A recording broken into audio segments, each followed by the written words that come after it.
Les effets 3D ont grandement été améliorés dans les versions récentes d'Illustrator. Nous allons faire quelques tests ici sur Illustrator. Sur une page blanche, on va tenter de réaliser ici des visuels en 3D isométrique, comme le visuel de gauche, mais aussi en 3D réel.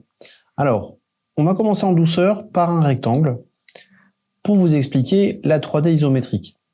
On va ici prendre une couleur simple, on va prendre ça, je reprends ma flèche et j'ai créé ici un rectangle qui pourrait être un écran, un tableau, une table, quoi que ce soit. Je clique sur mon rectangle et dans le menu des effets, je me dirige vers la première rubrique, 3D et matière. Je vais réaliser une extrusion et biseau et le panneau 3D et matière s'ouvre. Donc ça c'est nouveau, on ne l'avait pas avant. Ici, plutôt que de changer toutes les valeurs de la palette, j'ai ici un pré-réglage. Dans les paramètres prédéfinis, je vais choisir ici une isométrique droite. Et j'ai directement le bon angle pour mon objet 3D. La profondeur, on va la remettre à 0 pour avoir un panneau tout plat. Et ça y est, je vais pouvoir dupliquer mes objets et fabriquer toutes sortes de choses. Par exemple, ici, du volume. On va changer un petit peu la couleur, comme ça.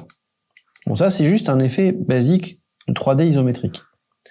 Ensuite, on pourrait aussi réaliser des choses comme un cercle, supprimer avec la flèche blanche la partie gauche, supprime, et le passer en contour. Alors, c'est important de le mettre en contour, vous allez voir pourquoi. On va mettre une couleur assez simple, un gris très clair. En contour, la couleur de fond n'a pas d'importance. Et ce demi-cercle, qu'on aurait pu bien sûr réaliser à la plume, on va lui remettre un effet. On n'est plus obligé de passer par le menu des effets. Vous pouvez le faire si vous voulez, mais vu que la palette est ouverte, je peux cliquer directement dessus. Je vais réaliser ici une révolution. La révolution, c'est par défaut ici une sphère, mais on pourrait demander peut-être une demi-sphère à 180 degrés. Vous observez sur le dessin un petit widget qu'on peut manipuler, et on peut orienter cet objet sur 3 axes, X, Y et Z. Alors c'est très précis, il faut vraiment bien cliquer dessus. Tous ces paramètres, vous les retrouvez dans la palette, qu'on pourrait d'ailleurs peut-être mettre sur le côté, en tête de liste, pour changer un petit peu. On a des tonnes de paramètres pour pivoter cet objet, changer son angle de révolution. Hop, tout est possible, on va remettre 180. Ça a vraiment été grandement amélioré. Même chose pour un carré. On pourrait réaliser ici un carré, cette fois-ci en couleur pleine. On va rester sur une base claire. Et dans la palette 3D matière que j'ai maintenant mis sur le côté, je réalise une extrusion avec une profondeur, alors pas trop forte, attention le curseur est très sensible, une profondeur de 50.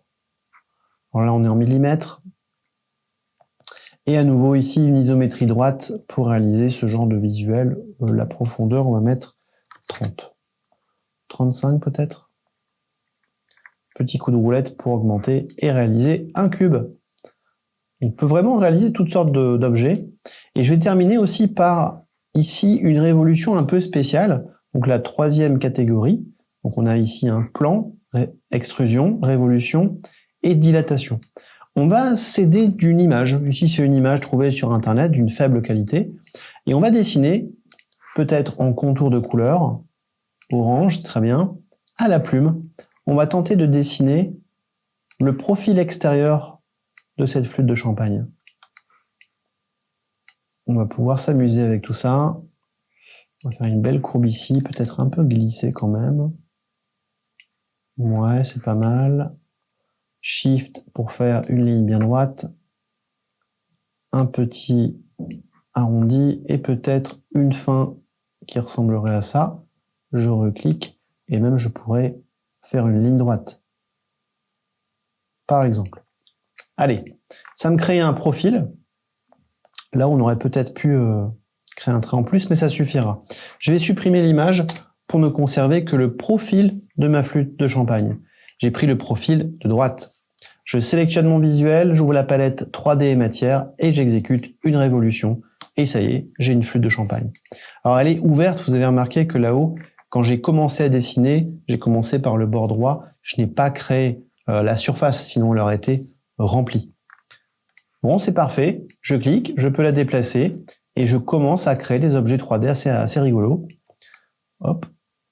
Alors, pensez bien à vérifier votre option. N'oubliez pas, rayon d'arrondi, mettre à l'échelle les contours et les effets dans la palette transformation. Donc vous pourriez avoir des surprises au niveau redimensionnement. J'ouvre la palette, tout est modifiable au niveau des options.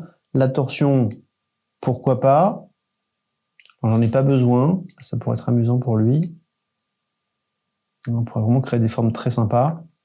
Alors les performances de la 3D aussi seront grandement améliorées si vous avez bien sûr une très bonne machine, un MacBook Pro récent, un MacBook Air peut-être récent aussi, et sur PC bien sûr une carte graphique dédiée importante.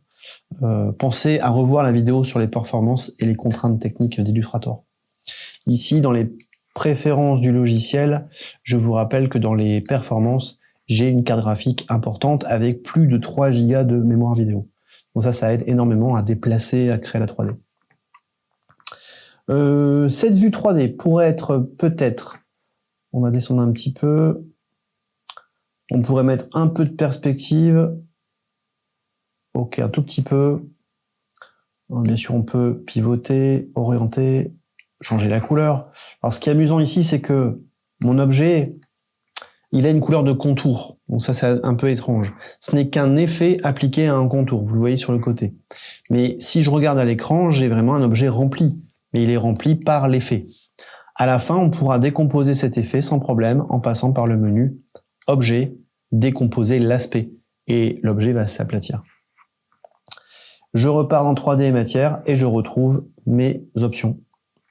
Je pense qu'on a fait le tour. On pourrait bien sûr placer des matières, pourquoi pas. On a ici un onglet objet au niveau de la 3D, un onglet matière. On va tenter d'y placer une matière peut-être dorée ou en aluminium. Ok, c'est un peu étrange, mais ça fonctionne. On a ici des paramètres de résolution, de qualité. On va passer en 2048 pixels pour avoir une meilleure résolution. Ok, l'éclairage aussi peut être modifié.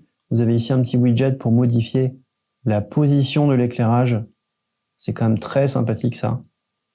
Et on peut réaliser toutes sortes de choses avec ces effets 3D. Si je résume, quand on a un objet qui soit simple ou dessiné à la plume, on va repartir dans le menu. Vous avez ici les nouveaux effets 3D. Ne confondez pas avec les anciens qui sont maintenant rangés dans effets 3D et matière 3D classique. On a ici les anciens systèmes qui, à mon avis, vont pas tarder à disparaître. Là, j'ai utilisé extrusion et biseau, mais finalement, les autres possibilités sont disponibles dans la palette directement. Donc pourquoi pas passer directement par la palette pour déclencher une extrusion, un effet de plan, un effet d'isométrie. Ça peut être très très amusant, ça, les isométries. On peut faire des illustrations très pédagogiques avec ça. Les dilatations, avec des effets ici de profondeur, de torsion. C'est quand même très amusant. À vous de tester, allez-y en douceur, et si vous voyez que ça commence à ramer un petit peu, remettez en question la configuration de votre machine.